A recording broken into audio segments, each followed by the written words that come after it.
लेने के 7-8 महीने के अंदर अंदर इसका मीटर का वायर जो है वो अपने आप ही कट गया था।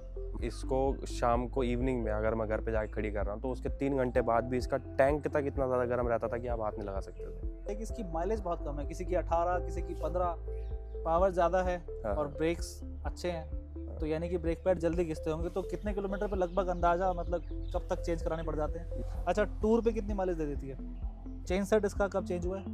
सर्विस के अलावा इसमें एक रैंडम खर्चा आता है, वो है इसका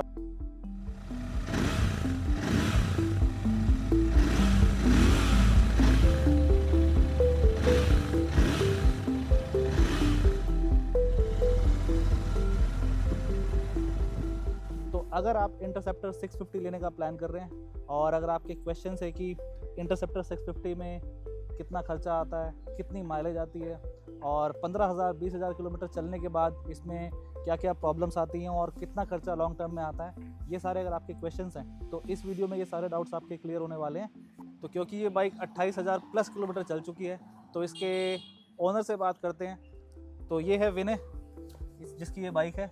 और वैसे तो ये बाइक हमने साथ में ली थी और काफ़ी सारी ट्रिप्स हमने साथ में ही ये बाइक चलाई है, बट ओनर फिर भी यही है, तो इसलिए ज़्यादातर क्वेश्चन हम इसी से पूछेंगे। और जो मेरा एक्सपीरियंस है, क्योंकि मैंने भी ये बाइक काफ़ी चलाई है, जितनी बार हम ट्रिप पे लेके गए तो हमने बदल बदल के बाइक ने यूज़ करी है, तो जो मेरा इनपुट होगा वो मैं बीच में ऐड ऑन करता रहूँगा। लेकिन बात करते हैं ओवरऑल जो एक्सपीरियंस लेते हैं डिटेल में, वो ओनर से लेते हैं। सबसे पहले ये बता कि इंटरसेप्टर 650 ही क्यों चूज़ करी? इसका चूज़ करने का रीज़न ये था कि जब हम पहले राइड्स पे जाते थे तो हमारे पास छोटी बाइक्स होती थी उस टाइम पे। लॉन्ग राइड पे वो हमें अंडर परफॉर्मेंस जो है उनकी परफॉर्मेंस जो होती थी वो थोड़ी सी कम फील होती हाँ, थी। इंजन थोड़े छोटे थे। हाँ, तो उसके बाद हमने थोड़ा सा देखना स्टार्ट किया तो 350 में हमने RS देखी थी जो तूने ली थी, मेरे को भी पसंद आई थी, वो मैं भी लेना सोच रहा था, बट फिर बाद में हमने डिसीजन चेंज कर लिया कि कोई और भी हम थोड़ा सा एक्सप्लोर करते हैं, देखते हैं। हाँ, फिर 4 लाख में मेरे को ये बेस्ट डील मिली थी, तो 4 लाख के अंडर में मेरे को ये बाइक ज़्यादा अच्छी लगी उससे। हाँ, 4 लाख से कम की पड़ी थी अपने को ना? हाँ, कितने की उस टाइम पड़ी थी? ये मुझे पड़ी थी 2023 में? 3,77,000 रुपये की, 3,77,000। 77,000, जिसमें मेरे को ये टॉप मॉडल भी मिल गया। इसमें मेरे को सारी एक्सेसरीज वगैरह जो थी वो सब पहले से ही लगी लगाई मिल हाँ, गई ये थी। तो है। तो दोस्तों मैं आपको बता देता हूँ कि ये जो बाइक थी ये हमने साथ में ही परचेज़ करी थी, मतलब हम डिलीवरी लेने में साथ में गया था और वो चैनल पे वीडियो भी है, अगर आप चाहो तो आप देख सकते हो। इंजन की बात कर लेते हैं, इंजन की परफॉर्मेंस कैसी है? इंजन काफ़ी ज़्यादा रिफाइंड है इनका और 650 सीसी है तो परफॉर्मेंस भी काफ़ी अच्छी फील होती है। हाँ, इंजन रिफाइंड तो है। और वाइब्रेशन वगैरह क्या सीन है? वाइब्रेशंस तो अब पहले के मुकाबले तो बिल्कुल भी नहीं है, हल्की फुल्की फील होती है जो आफ्टर 120 वो फील होती है कि हाँ 120 स्पीड के ऊपर है, बट उतना तो खैर मैं लेके भी नहीं जाता तो 120 से नीचे नीचे तो कुछ भी फील नहीं होता। हाँ, ये चीज़ तो खैर मैंने भी फील करी है जब हम लोग साथ में टूर करते हैं। तो जब मैंने ये बाइक चलाई है, 100 के बाद थोड़ी थोड़ी वाइब्रेशन इसमें हल्की हल्की बढ़ती है और 120 के बाद वो थोड़ी सी बढ़ जाती है। और हालांकि ना मैं ना ये और ना ही अपने इंडियन रोड्स ऐसे हैं कि आप कंटिन्यूसली 120 पे चलाओ, तो नॉर्मली तो वो आप 100 पे चलाओगे, चाहे बाइक आप कितनी बड़ी ले लो। 100-110 इनफ हाँ, होती safe है। है। हाईवे पे Speed 100-110 limits पे भी तो नहीं है क्रूज फिर करते जाओ तो ठीक है, वो सेफ भी लगता है और परफॉर्मेंस भी अच्छी आती है इसमें। जब ये बाइक नई थी, जब पहली दूसरी सर्विस हुई थी या फिर 5,000-10,000 किलोमीटर जब चली थी, उस टाइम जैसी परफॉर्मेंस थी, और अब क्योंकि ये 28,000 प्लस किलोमीटर चल चुकी है, तो परफॉर्मेंस में क्या कोई ड्रॉप आया कोई? परफॉर्मेंस में वैसा कोई ड्रॉप तो नहीं कह सकते। परफॉर्मेंस तो जितनी मतलब मैं यूज़ कर रहा हूँ, जितना मैं मेरा राइडिंग स्टाइल जो है, जितनी स्पीड में मैं चलाता हूँ तो उतने पे मेरे को परफॉर्मेंस आज भी उतनी ही लगती है, बस थोड़ा सा जर्कीनेस मेरे को फील होती है इनिशियली अगर हम थ्रॉटल दे रहे हैं तो उस टाइम पे थोड़ा बहुत फील होता है। वो मे भी शायद चेन की वजह से हो या फिर वो मेंटेनेंस पे भी डिपेंड करता है। बाकी ये है कि थोड़ा बहुत है पहले के मुकाबले माइनर सा, जिसको 19-20 का फर्क और नहीं बोल वाइब्रेशन जैसे स्टार्टिंग में थी और उसके बाद अब 28,000 किलोमीटर के बाद तो अब बड़ी है या फिर उतनी ही है, क्या हुआ है? उतनी ही है। वैसे ही है। हाँ, तो अब माइलेज की बात कर लेते हैं, क्योंकि मैंने जितने लोगों से बात करी या फिर जो कमेंट्स वगैरह में जो भी लोग हैं, या 650 जो नाम सुनता है तो सब ये कहते हैं कि जिनके पास 650 है, किसी के पास GT है, किसी के पास ये इंटरसेप्टर है, तो जिनके पास भी 650 है वो हमेशा इस बात को लेकर रोते रहते हैं कि इसकी माइलेज बहुत कम है, किसी की 18, किसी की 15। तो तुझे सिटी में प्रैक्टिकली माइलेज और हाईवे पे कितनी कितनी माइलेज मिलती है? 650 का तो मैंने खुद भी देखा है, काफ़ी सारी रील्स में भी उनके कमेंट्स में भी कि हमारी तो 8 की देती है, 12 की देती है, 15 हाँ, की लोग रोते देती है। रहते हैं। पर मेरे को 2.5 साल से ज़्यादा हो गया इस बाइक को, आज तक मेरी बाइक की एवरेज 20 से नीचे कभी नहीं गई। और वो भी तब जाती थी जब स्टार्टिंग में मैं काफ़ी ज़्यादा रफ चलाता था, थ्रोटल दिया, जब बाइक के साथ ब्रेक यूज तो किया। नहीं हुआ था। हाँ, बाइक के साथ मैं यूज टू ना, बट उसके बाद से मेरी कांस्टेंट मेरी 24 की सिटी के अंदर मेरी 24 की एवरेज रहती है। तो अभी 28,000 किलोमीटर चलने के बाद इन स्टिल जनरल स्टिल अब भी कितनी मिल रही है? अभी मेरी 28 चल चुकी है। उसके बाद भी मेरा ये किया है कि अब मैं अपनी बाइक की कंडीशन चेक करने के लिए मैं देखता रहता हूँ, मेरी आदत है, तो मैं एवरेज जब नापता रहता हूँ, देखता रहता हूँ। तो अब भी मेरी 24 की दे रही है 24 की सिटी के अंदर। सिटी के अंदर। हाँ। तो दोस्तों 650 सीसी जो इंजन है, इतनी ज़्यादा मतलब इतना बड़ा इंजन होने के बाद भी सिटी के अंदर दिल्ली जैसी जगह में 24 की माइलेज बहुत बड़ी बात है। और ऐसा नहीं है कि ये वाली बाइक है माइलेज का, क्योंकि इंजन है, पावरफुल है, आपके ऊपर डिपेंड करता है कि आप कितना रेव करते हो, कितना अग्रेसिवली चलाते हो, क्योंकि पावर सारी आपके हाथ में है, कौन से गियर पे सही स्पीड, वो सारी चीज़ें हैं। तो अगर आप बहुत ज़्यादा अब्यूजिव तरीके से अगर आप चलाते हो, अग्रेसिव अगर आप राइड करते हो, तो डेफिनेटली माइलेज इसकी गिरेगी।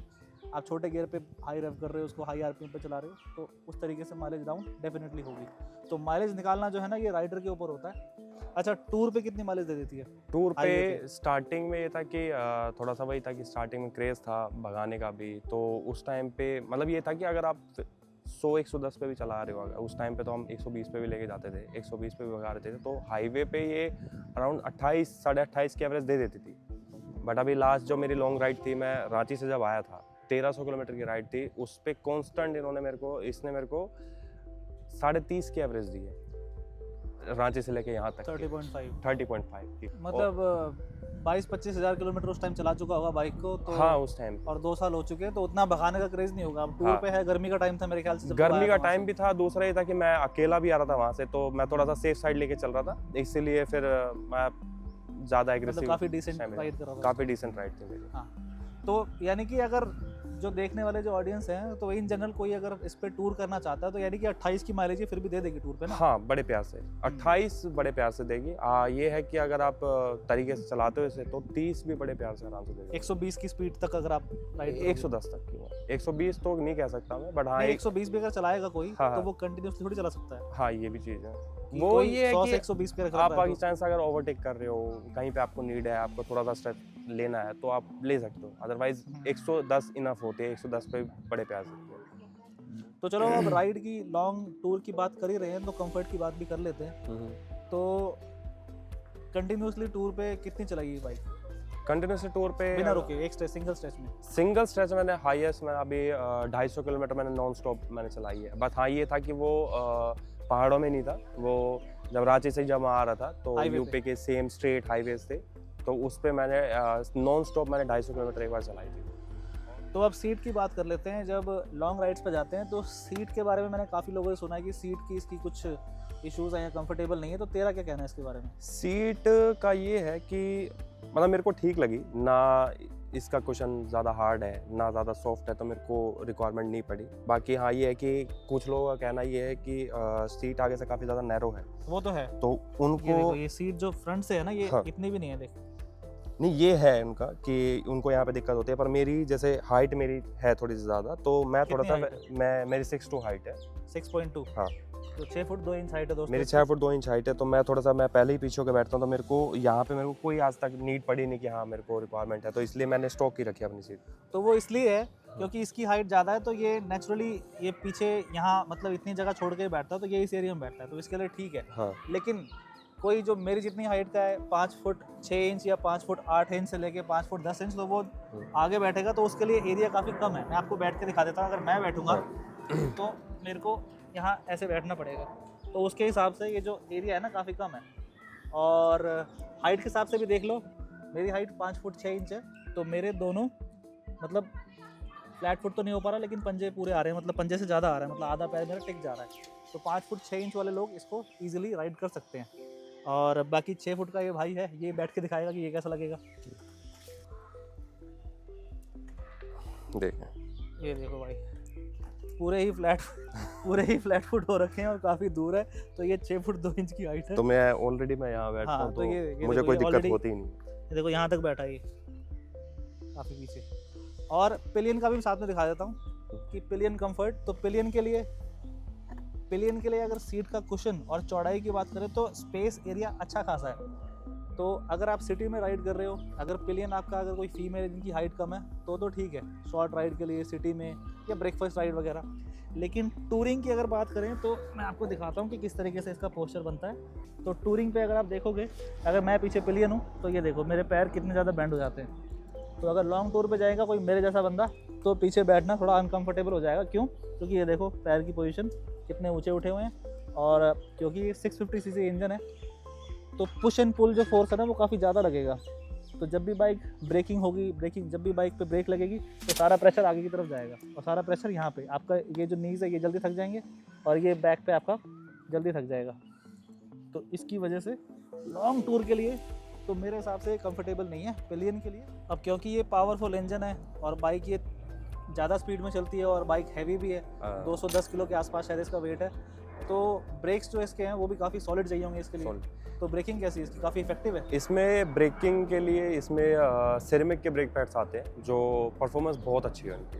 पहले जब ली थी स्टार्टिंग में तो मेरे को भगाने में डर भी लगता था कि इतनी भारी बाइक है, इतनी स्पीड में जा रही तो रुकेगी या नहीं रुकेगी। पहले बहुत डर लगता था, पर ब्रेकिंग इसकी इतनी अच्छी है कि फुल कॉन्फिडेंस के साथ भगा सकते हैं, और ब्रेकिंग है बहुत अच्छी, अपने अच्छा काम करते हैं ब्रेक्स।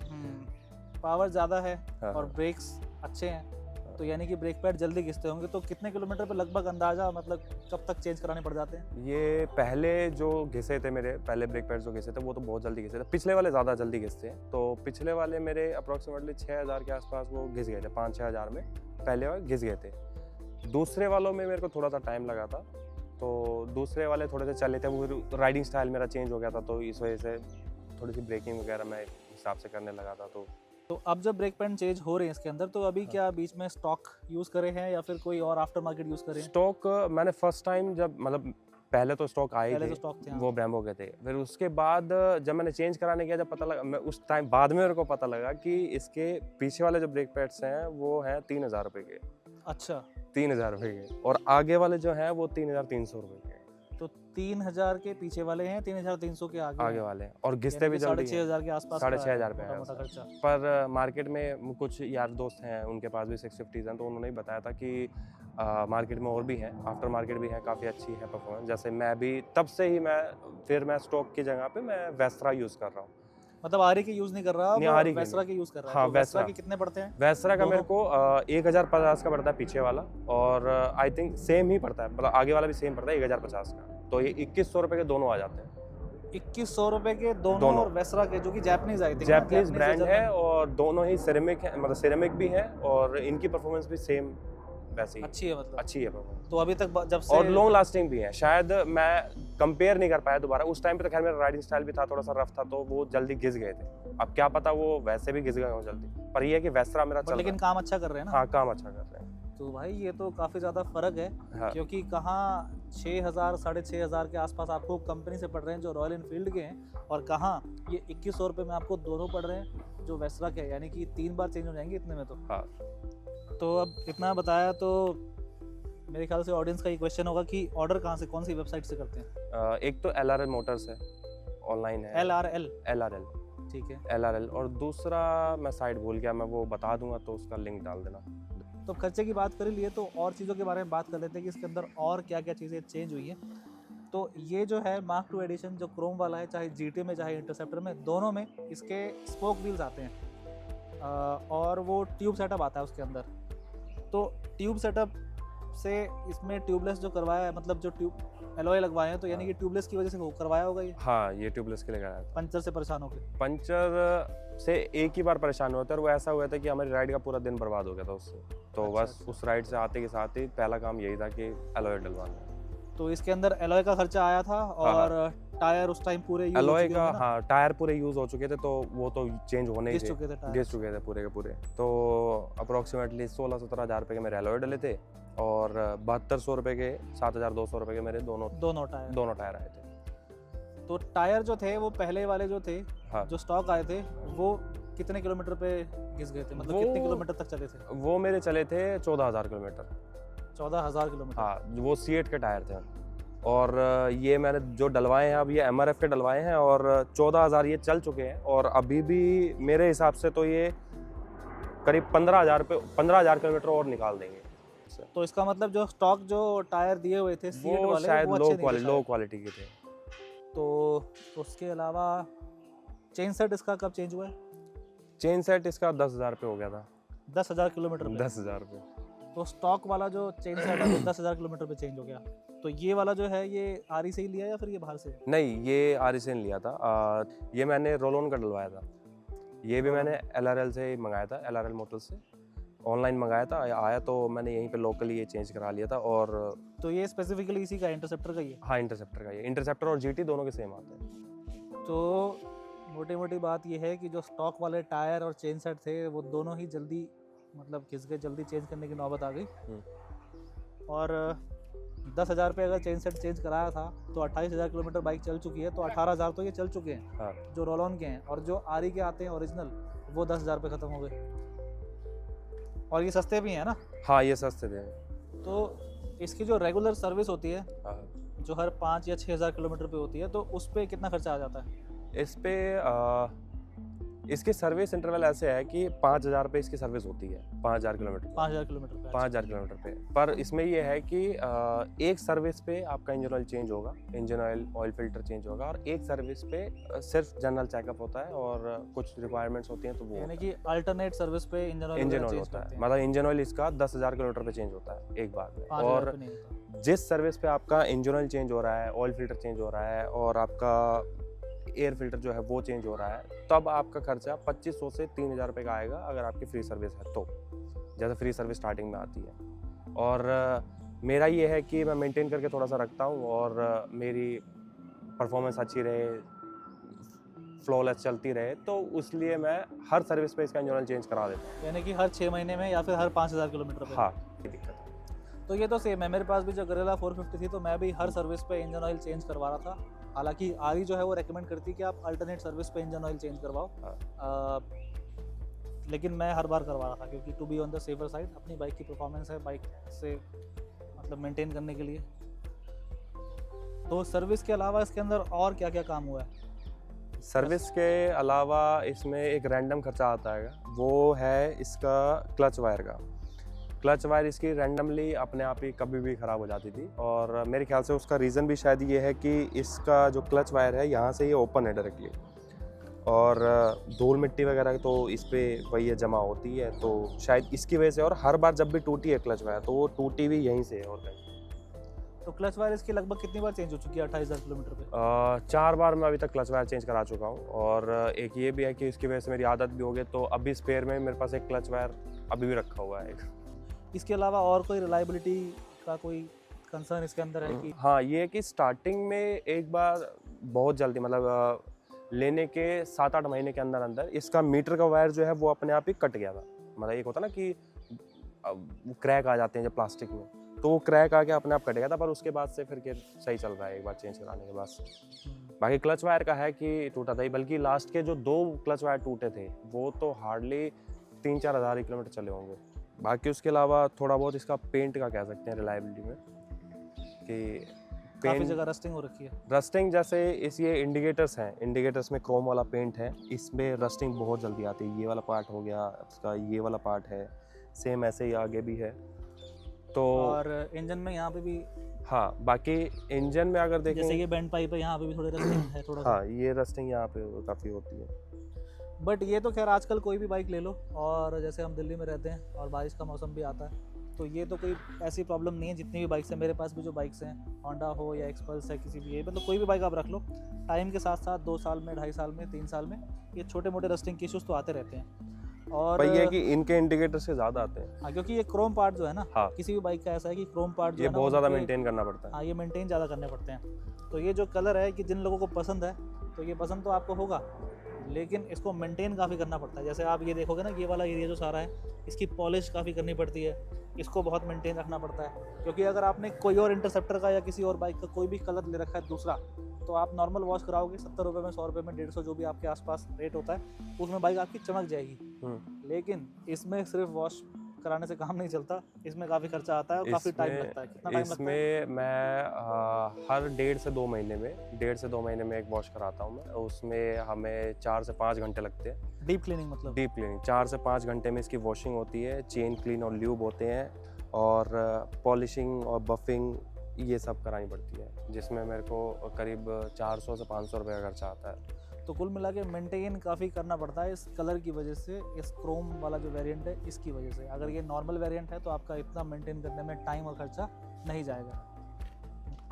तो क्योंकि ये 650 है हाँ। और बड़ा इंजन है, तो इसकी हीटिंग की इश्यूज़ की काफ़ी सारे कंसर्न है लोगों का कि इसका हीटिंग का इशू है। इसको गर्मी में ये है कि अगर आप लॉन्ग राइड्स पे हो, हाईवेज पे हो, आप रनिंग में हो, मूविंग कंडीशन में हाईवे हो, पे हो। हाँ हाईवे पे आप चल रहे हो, तो तब आपको इतना हीट फील नहीं होती, इतनी आपको दिक्कत नहीं होती। थोड़ा बहुत हाँ ये है कि लेग्स पे आपको थोड़ा सा थाइस पे है कि आपको फील होगी, आपको स्वेटिंग होगी उस पे। स्टार्टिंग में तो लेकिन काफ़ी फील होगी, स्टार्टिंग में, हाँ स्टार्टिंग में तो बहुत स्टार्टिंग ज़्यादा में तो होगी, टांगें क्योंकि जलेंगी। आप स्टार्टिंग में तो काफ़ी ज़्यादा टांगें जलेंगी। क्योंकि मैंने भी चलाई है तो स्टार्टिंग में तो टांगें जलेंगी। हाँ, पर और थोड़े दिन बाद ये है कि कुछ आप यूज टू भी हो used to हो जाते जाते हो, हैं। यूज टू भी हो जाते हो। पर हाँ ये है कि अगर आप रेड लाइट पे लेके ऐसे गर्मियों में अगर खड़े हो, तो आप नीचे से लेकर ऊपर तक पूरे पसीने में हो जाओगे और हीट काफ़ी ज़्यादा बहुत ज़्यादा हीट फील होती है गर्मियों में। तो गर्मियों में अगर आप ट्रैफिक में सिटी में अगर इस पे आप घूम रहे हो, या फिर आपको अगर आप सोच रहे हो कि आप इससे कम्यूट कर सकते हो डेली ट्रैफिक में सिटी में, तो वो काफ़ी मुश्किल हो जाता है। क्योंकि मैंने भी चलाई है और इनफैक्ट जब मैं पीछे इस पे कई बार बैठा हूँ एज अ पिलियन, कहीं हम साथ में गए हैं दोपहर को या कहीं पे, तो पीछे तक मतलब पूरी हीट आती है, पैर वैर अच्छे खासे जल जाते हैं। उसका एक कुछ रीज़न ये भी है कि पूरी की पूरी बाइक ही मेटल की है, एक तो मेटल भी है और दूसरा क्रोम भी है, तो एक रीज़न ये भी मानता हूँ। बाकी तो मेन इंजन तो है इसका, इंजन तो है, और ये लाजमी है कि 650 सीसी इंजन है तो हीट तो प्रोड्यूस करेगा ही। हाँ।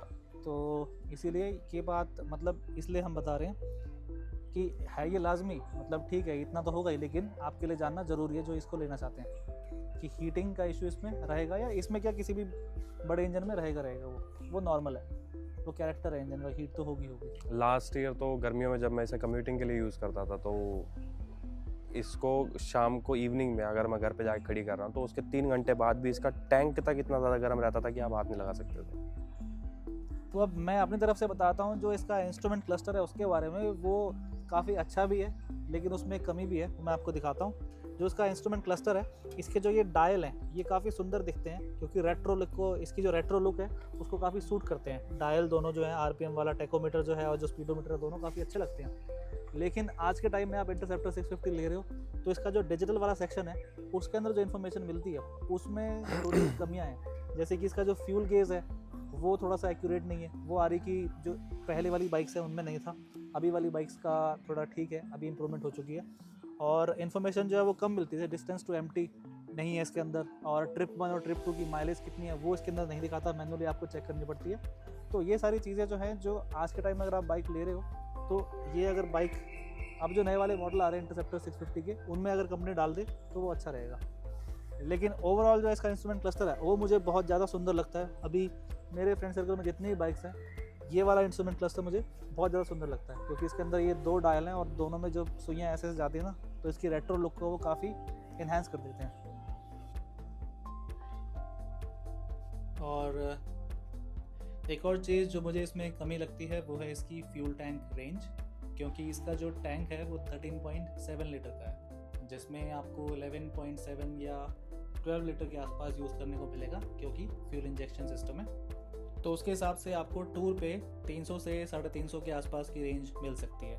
तो अगर आप हाईवे पे हो तो ये रेंज ठीक है, क्योंकि पेट्रोल पंप कहीं भी मिल जाता है, पेट्रोल डलवा सकते हैं। लेकिन कई बार ऐसा होता है कि दिन हमारा स्टार्ट ही पहाड़ों में हो रहा है, तो वहाँ पे जब पहाड़ों में होते हैं, रिमोट एरिया में कहीं पे होते हैं, तो हमें नहीं पता कि फ्यूल टैंक आगे मिलेगा या नहीं मिलेगा, ऑफ रोड होगा या किस तरह का रास्ता होगा, तो माइलेज काफ़ी ड्रॉप भी हो सकती है। तो वहाँ पे 300 किलोमीटर की रेंज काफ़ी कम है, क्योंकि अगर माइलेज कम होगी तो वो जो 350 किलोमीटर की रेंज है, 300 किलोमीटर की रेंज है, वो थोड़ी और ड्रॉप हो सकती है। तो पहाड़ों में जब हम राइड कर रहे थे इसके साथ, तो दूसरी जो बाइक थी जो मेरे पास थी, होंडा CB350 RS, उसमें 15 लीटर का टैंक है उसका, तो 450-500 किलोमीटर की रेंज उसमें मिल जाती है। तो उसमें अगर हमने सुबह टैंक फुल करवाया तो हमें ये मतलब सोचने की ज़रूरत नहीं थी कि पेट्रोल पंप कहीं होगा नहीं होगा, उससे कोई लेना देना नहीं था उस विचार से। लेकिन वही इंटरसेप्टर के साथ हमें ये देखना पड़ रहा था कि अगर यार आधा टैंक भी बचा है तो अगर कहीं पेट्रोल पंप मिल जाए तो दोबारा से हम टैंक फुल करवा रहे थे। पहाड़ों में ही अगर आप टूर कर रहे हो सिर्फ, तो उस टाइम पे ये थोड़ा सोचना पड़ता है कि देखना पड़ता है, थोड़ा मैनेज करना पड़ेगा कि पेट्रोल मिलेगा नहीं मिलेगा। क्योंकि अगर आपका बड़ा टैंक है और रेंज अच्छी खासी है, जैसे 450-500 किलोमीटर की रेंज मिल रही है, तो वहाँ पे आप बिल्कुल ही टेंशन फ्री हो। ये विचार आपके मन में आएगा ही नहीं कि फ्यूल कहीं पे डलवाना है नहीं डलवाना है, पेट्रोल पंप हो नहीं हो, आपको इस बात से कोई परवाह नहीं है। लेकिन इस वाले टैंक के साथ आपको देखना पड़ेगा कि आप कैसे मैनेज करोगे। तो बस मैनेज करने के लिए सोचना पड़ेगा। तो विनय 2.5 साल इस बाइक के साथ हो चुके हैं, 28,000 किलोमीटर से ज़्यादा ये बाइक चला दी है। तो जो पूरा ओवरऑल सफ़र रहा इस बाइक के साथ, तो उसके बारे में क्या कहना चाहेगा?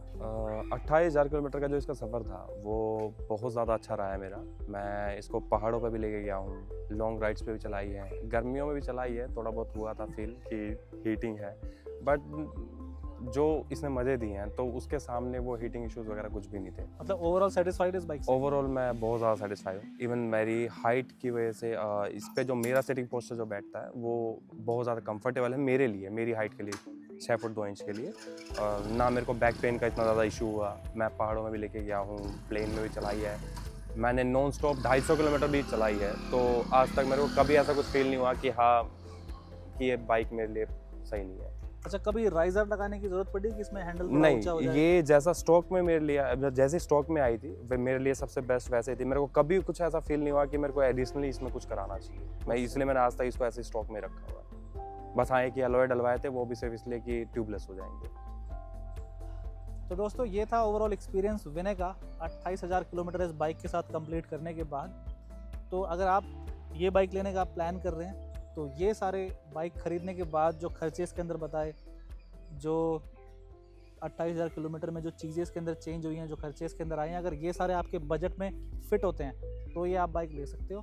और उसके अलावा तो हीटिंग का जो इशू है और जो वेट है, ये सारी चीज़ें अगर आप मैनेज कर सकते हो तो ये आप बाइक ले सकते हो।